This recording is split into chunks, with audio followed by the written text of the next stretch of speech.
Hey all, this is a quick video just to explain the routing between the live stream desk in the booth and the main hall desk out where it would normally be. Currently the stage boxes are down on the floor, which are doing normal channels 1 to 32 and the 16 outputs to the bus sends for in-ears, effects, etc. Currently the way it is plumbed in is the signal comes into this desk in here, and this desk controls all of the gain levels and also all of the bus sends. We're currently using bus 1 for a Zoom feed. So basically if we have a call on Zoom or Google Hangouts, Skype, etc., we can send audio separate to that desk so that they're only getting the mics, they're not getting themselves coming back through. That means bus 2 is currently set up as a mono send, currently as a spare, so you know it might be that we could utilize that if we have bigger bands. Everything else is then set up as the normal in-ears, all stereo linked, and then our effects at the end. So that's how it's kind of plumbed in and routed. Basically then there's another feed out of the stage box into the main hall desk, but you can only have one desk controlling the gain levels. So the other desk, if you were to adjust the gain, what you're actually adjusting is the trim level. But what we've experienced so far is actually we run the sound desk for the live stream quite hot.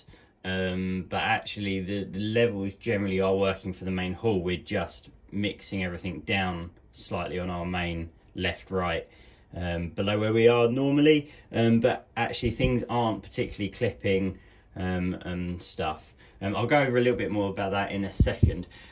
Two things to note in here is the routing. You don't necessarily need to know this, but I'm showing you because it's just good, helpful for you to know. Obviously we have the Zoom coming in, so the audio coming in from Zoom on our aux 1 and 2 here. We then have the main VT computer coming in on 3 and 4, and the music from our background computer on 5 and 6. Now the way it's set up, because they are physical inputs into the back of this desk, I have currently set up aux 1 to 6 to actually be direct outputs. So currently aux 1 and 2 goes to the main left right, that goes into the actual live stream. Now because obviously we're limited to some channels, what I've then done is direct aux out 1 is taking the feed from Zoom. Now obviously Zoom is only going to be vocals, so it doesn't need to be stereo. So what I've done is I've set the balance on that to just be straight up, and we're just sending basically then one channel to the other desk. The same with the background music. So background music again, we're on our 12 o'clock position so that we're just sending one channel basically to the main front of house speakers, which is our direct out 3. What I've then done is obviously our VTs is a little bit more important for it to be in stereo because we've got a lot of really nice mastered videos, so that is sending a stereo output to the other desk. So basically if you aren't getting signals and stuff, your best bets are the routing. Just double check, so click on the routing, come along, click on the routing, scroll along using these buttons to where it says XLR, and you should see aux 1 to 4, 5 and 6, and down here you'll see main left and right are obviously on post fader, so they are controlled by the volume on the main left right, but the others are all set to pre-fader. So I'll go and explain that now. As a quick side note whilst I'm in here, like I said, we do run the desk for the live stream quite hot. What that means is when we're looking at our TV monitor here, what we are aiming for is our sound levels to actually be hitting -5 as a minimum. Don't worry about the red lights on here clipping. It doesn't, from our experience. This is just Blackmagic's own little internal audio interface. It's not overly accurate, but it's just a great guide, because if we're not hitting -5, that's on vocals, spoken vocals like hosts, etc. and stuff, then basically people are having to really crank up their TVs at home. So we want to be hitting -5 as a minimum. Obviously if it goes above that, that's absolutely fine. I would expect to see the band hitting, you know, almost to the top. That way we know we've got a really good level. That's just as a little side note. So what you'll notice is obviously everything's on pre-fade, so all the faders are down. We do have levels from everything. So what we're going to do now is we're going to take a quick walk to the main hall sound desk and just go over how that is currently set up. So what you'll notice on here, if I go to our routing, our inputs for our aux inputs are currently set to the local 1 to 4. So that is the physical XLR inputs on the back of the desk. So if I go to my aux ins here, what you'll notice is I've got, that's my feed from Zoom. I've then got my feed from the background music and my feed from the VTs, which I've currently set up a DCA for, because that's the one that we're going to need control over, probably a bit more. This is, you know, still a work in progress. So as with anything, you know, you can obviously change DCAs and change the, you know, the listings, etc. But that's kind of how we've run it for a couple of weeks, just to sort of see if it works. You'll notice aux 5 and 6 I've left as actual auxes, so there is a little mini jack. So if you are in here just wanting to plug your phone in or a laptop, you still can do. So that is how the desk is routed. Obviously, like I said, on the other desk, all the faders are down, everything's pre-faded, so we have separate control of the volume. You do obviously need to have the other sound desk turned on in order for this to all work, because of where it sets the gain levels and obviously the physical inputs. So that is that.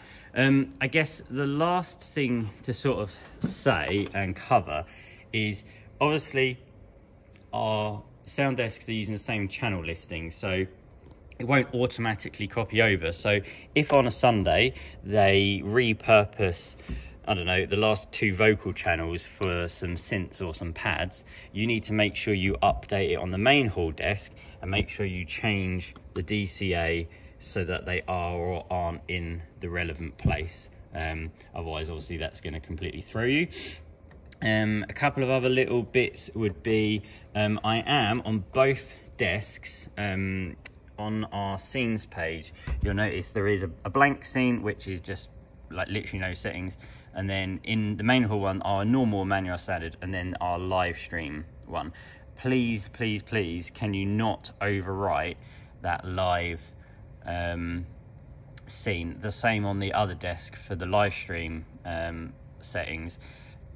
Do what you would normally do, which is make a copy of it, rename your channels, do all of your whatever you need to do, and obviously save it as a new one. Every so often I am coming through and cleaning it out and deleting it, because everything is changing, you know, weekly at the moment. So there's no point saving, you know, a scene for, you know, a particular sound engineer at a particular band, because they're not staying the same.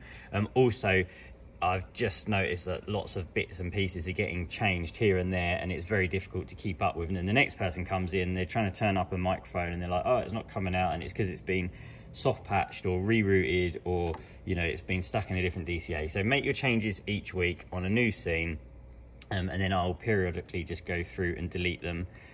And then I guess the only other thing to say is we are going to go back to storing everything in the drawers either side up on the main balcony.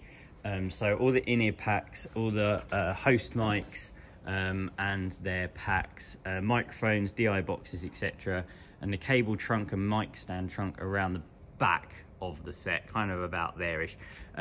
Just because we're going to start having lots of people in the room, we obviously would just want to keep it clear and tidy. So I will ask that on a Sunday evening, that whoever's on sound will need to just set down, so putting the mics and DIs, cables, etc. away. If it's a very different band from morning to evening, then the morning guys can do it, but that will kind of come out as the next few weeks go on, as we work out what things are like. Probably don't forget, still put the sound level meter on. It is a trickier mix in the room because there's not as many people.